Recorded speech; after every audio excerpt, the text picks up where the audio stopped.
The first one is scapular protraction.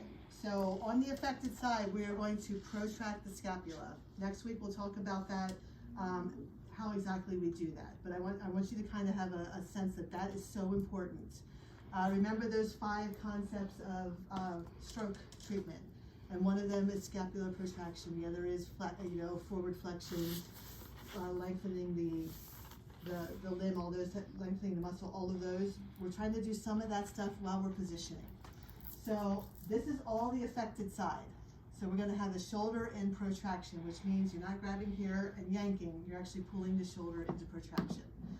Next, you're going to have the upper extremity as extended as possible. So these beds, we were talking about them, this is not true hospital bed. A hospital bed is another 6 inches or so. As much as possible, if we can have that extended, we're also looking at lengthening those muscles. And then in the lower extremity, we want to have the lower extremity affected side as extended as possible, which means the hip and the knee, not so much the ankle, but especially the hip and the knee. We want that stuff to be as extended as possible.